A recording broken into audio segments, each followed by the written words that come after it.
सुनने में, इसको सुनने में ना लगता खर्चा है। आओ आओ नाटक देखो, आओ आओ नाटक देखो। संविधान की पूजा करते हैं, कानून की रक्षा करते हैं, कहीं होता दिखे अन्याय तो आगे बढ़कर लड़ते हैं। आओ आओ नाटक देखो, आओ आओ नाटक देखो। मुफ्त अभियान सब लोग ले लो। साहेबान, मेहरबान, कदरदान, विधि संकाय 1 दिल्ली विश्वविद्यालय के छात्र आपके बीच प्रस्तुत करते हैं स्वलिखित स्व निर्देशित नुक्कड़ नाटक कानून एक वरदान।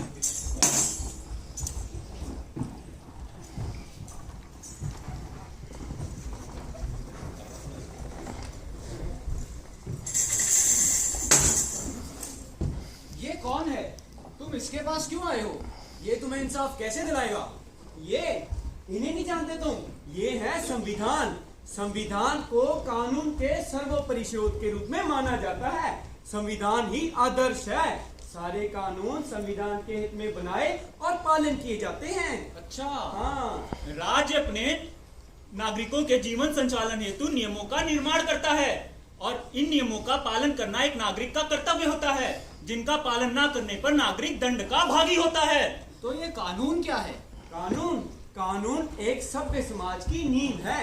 किसी भी देश, राज्य या संस्था द्वारा निर्मित इन्हीं नियमों को तो कानून कहते हैं। अच्छा। हाँ, चलिए आइए हमारे साथ, आपको बताते हैं आपके मौलिक अधिकारों के बारे में।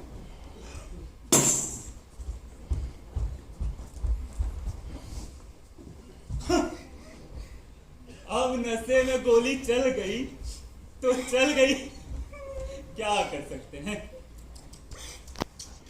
बेचारा मारा गया। अब बाप ने इतने पैसे कमा रखे हैं तो जज कानून सब खरीद लूंगा।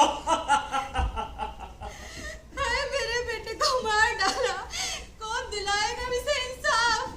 बहन जी, आप दिक्कत मत लो, मैं लड़ूंगा आपका केस और इस रईसजादे को सख्त से सख्त सजा दिलवाऊंगा।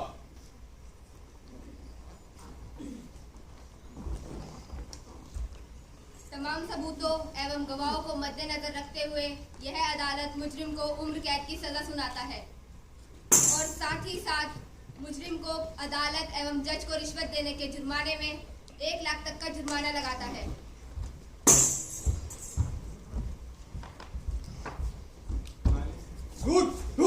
मालिक हमरे लायक कोनो काम होगा मालिक? जा जाके बोरी उठा।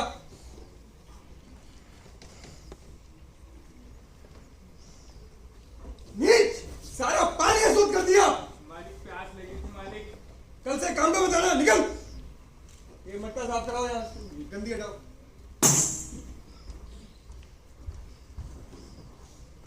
हमारी मांगे पूरी करो, पूरी करो, पूरी करो। हमारी मांगे पूरी करो, पूरी करो, पूरी करो। बंद करो, क्या लगा रखा है? रोज का ड्रामा है, खाली करो यहाँ से। आप हमें यहाँ से नहीं हटा सकते। क्यों? ये हमारा अधिकार है शांतिपूर्वक प्रदर्शन करने का। हाँ। संविधान का अनुच्छेद 14 भारत के हर नागरिक को अधिकार देता है समानता का।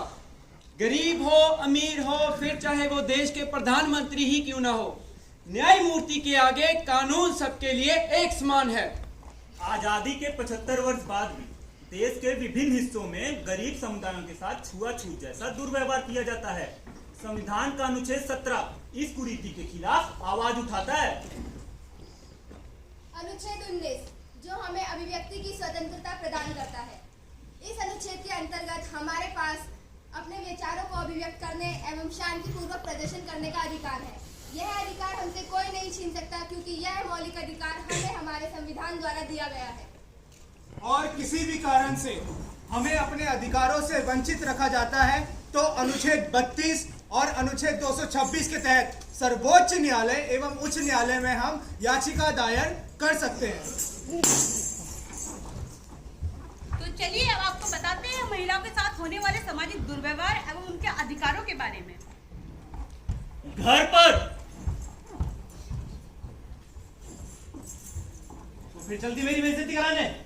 मैं जितना कमाता उतने में घर नहीं चलाती। तुम जो कुछ भी कमाते हो वो सिर्फ शराब पीने में उड़ा देते हो।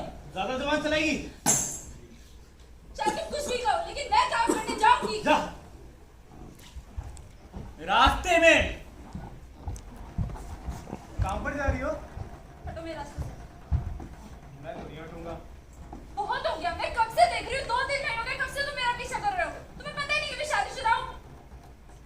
बहुत ज्यादा प्यार करता हूँ।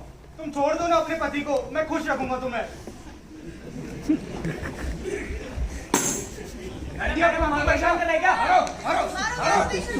मारो। दफ्तर में। अरे टीनू, कल तुम्हें शाम को बुलाया था काम के लिए, तुम आई क्यों नहीं ऑफिस? वो एक्चुअली मुझे बहुत जरूरी काम आ गया, तो मुझे घर जल्दी जाना पड़ा। अरे कोई दिक्कत है तो मुझे बताओ, कोई प्रमोशन में दिक्कत हो या इनकम में दिक्कत हो तो मेरे पास आओ, मैं हूं ना तुम्हारा बॉस। रात का समय। देखो बताता हूँ मैं, आज तूने मेरी बहुत ज्यादा बेइज्जती कर दी। तेरे को समझ में नहीं आता, तेरे से प्यार करता हूँ मैं। तू अगर मेरी नहीं हो सकती ना, तो तुझे किसी और का होने लायक छोड़ूंगा नहीं मैं। अभी रुक, ये ले।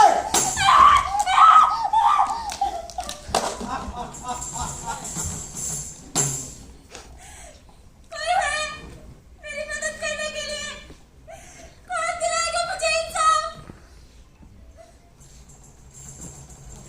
मैं दिलाऊंगा तुम्हें इंसाफ। लेकिन कैसे? मैं हूँ कानून, चलो बताते हैं। समाज में महिलाओं के साथ रोज ही कई प्रकार के अन्याय, अत्याचार एवं दुर्व्यवहार होता है, चाहे वह घरेलू हिंसा हो या कार्यस्थल पर छेड़छाड़। इन सब से निजात पाने के लिए सर्वोच्च न्यायालय एवं भारत सरकार द्वारा समय समय पर सख्त से सख्त कदम उठाए गए हैं, जिसमें सबसे पहले विशाखा बनाम राजस्थान राज्य, जिसमें सर्वोच्च न्यायालय ने यह निर्णय लिया कि 8 बजे के बाद किसी भी महिला कर्मचारी को दफ्तर में नहीं रोका जाएगा एवं हर कार्यस्थल पर एक कमेटी बनाई जाएगी जो महिला अधिकारों एवं हितों का संरक्षण करेगी। इनके अतिरिक्त कई ऐसे कानून और प्रावधान भी हैं जो हमारे महिलाओं के हित में कार्य करते हैं, जैसे धारा 498A भारतीय दंड संहिता 1860 के तहत विवाहित स्त्री के पति एवं पति के रिश्तेदारों द्वारा की गई क्रूरता से रोकथाम। धारा 354 भारतीय दंड संहिता 1860 स्त्री की लज्जा को भंग करना एवं उस पर आपराधिक बल का प्रयोग करना। साथ ही साथ कार्यस्थल पर यौन उत्पीड़न रोकने के लिए महिलाओं के साथ भारत सरकार ने कार्यस्थल पर महिलाओं के साथ यौन उत्पीड़न रोकथाम निषेध निवारण अधिनियम 2013 बनाया। इसके साथ साथ भारत सरकार ने प्रसूति प्रसुविधा अधिनियम 1961 बनाया, जिसके अंतर्गत यह तय किया गया कि प्रसूति वाली महिलाओं को 6 माह तक वेतन अवकाश प्रदान किया जाएगा। धारा 326 का ख भारतीय दंड संहिता 1860 तेजाब द्वारा हमला करना एवं तेजाब द्वारा हमला करने का प्रयास करना कानूनी अपराध है। समाज में हो रहे अपराधों को नजरअंदाज ना करें एवं अपनी आवाज उठाएं। चलिए आइए, अब हम आपको बताते हैं मुफ्त कानूनी सहायता के बारे में। आज तो मैं बहुत खुश हूँ। और भाई कैसा है? आज रात से तेरा भाई रिहा है। साहब आप तो रईस आदमी हो, आपके पास तो पैसे हैं बस अपना वकील करने को। हम गरीबों को कौन पूछता है? हमारी तो घर पर बात तक नहीं हो पाती। अरे इतना दुखी मत हो, घर वालों को बोल एक पोस्ट पेड सिम ले, उससे दिन में 2 बारी जेल में बात हो सकती है। और रही बात तेरी रिहाई की, तो शनिवार को सरकारी वकील से मिल, वो करा देंगे तेरी रिहाई। मैं तो चला आजाद होने। मिल लेते हैं वकील साहब से। साहब आओ आओ, किस अपराध में अंदर आए हो? साहब चोरी का इल्जाम लगा था। कितने दिन हो गए? साहब 1 महीना हो गया। कोई ट्रायल हुआ? है क्या? कोई तारीख वारीख हुई है भाई? जब गिरफ्तार हुआ था तभी हुई थी साहब। अच्छा, कितना कमा लेते हो? साहब दिहाड़ी गरीब मजदूर दिन का 100-200 कमा लेता था। और घर में पत्नी है, 2 छोटे-छोटे बच्चे हैं, मुश्किल से गुजारा हो पाता था साहब। लो लो, इस पे अंगूठा लगा दो। तुम्हारी फीस तो छोड़ो, इस कागजात के भी पैसे नहीं लगेंगे तुम्हारे। बहुत मेहरबानी होगी साहब। जाओ जाओ, छूट जाओ। भारतीय संविधान का अनुच्छेद 39A समाज के गरीब एवं कमजोर वर्गों को मुफ्त कानूनी सहायता का अधिकार देता है।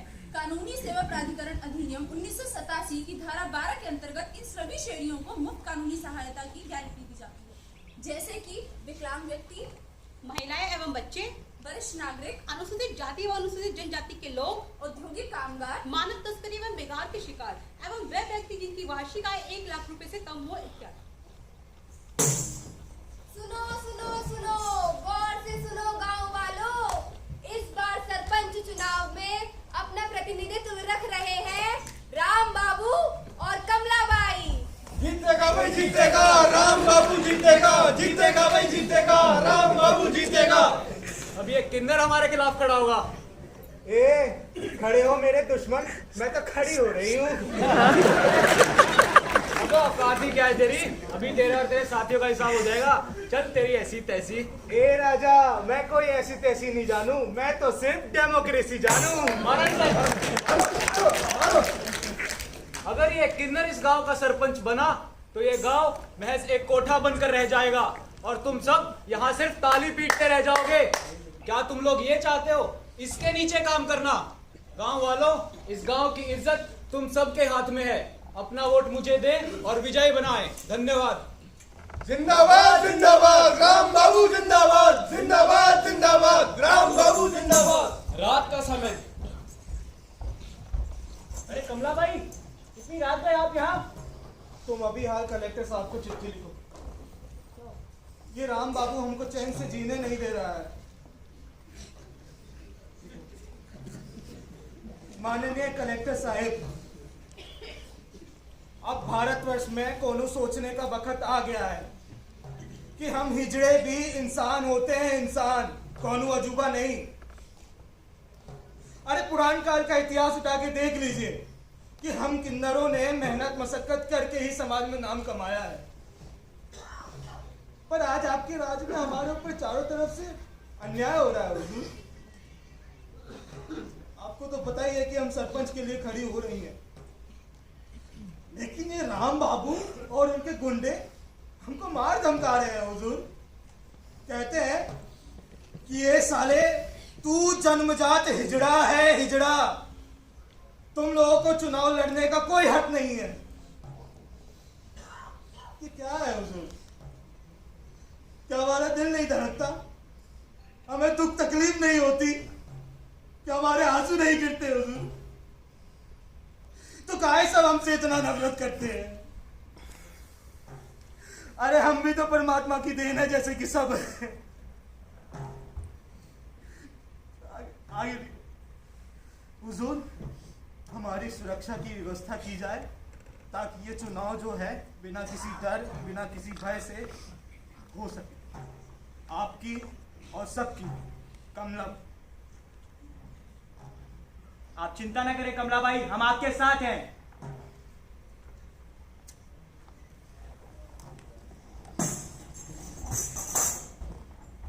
सुनो सुनो सुनो, गौर से सुनो गांव वालों, चुनाव के नतीजे आ गए हैं और इस समय बदल रहा है और लोग कुछ हद तक जागरूक हो रहे हैं।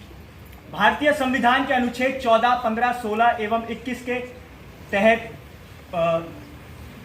हाँ भाई, वही नवतेज सिंह जौहर बनाम भारत संघ के मामले में भारतीय दंड संहिता की धारा 377 के कुछ हिस्सों को हटा दिया गया, जिससे इन्हें यौन साथी चुनने जैसे महत्वपूर्ण अधिकार प्राप्त हुए। और जहां जहां इनको मौका मिला वहां वहां इन्होंने अपने आप को साबित भी किया है। जैसे लक्ष्मी नारायण त्रिपाठी जी एक कुशल अभिनेत्री एवं एक कार्यकर्ता हैं। सत्यश्री शर्मिला जी भारत की पहली ट्रांसजेंडर वकील हैं। ज्योतिता मंडल जी बंगाल में एक न्यायाधीश के पद पर तैनात हैं और इस सूची में कई अनेक नाम भी शामिल हैं। इनको अधिकार मिलने में काफी देर हुई, लेकिन इन्होंने इतने कम समय में भी खुद को बखूबी साबित किया है।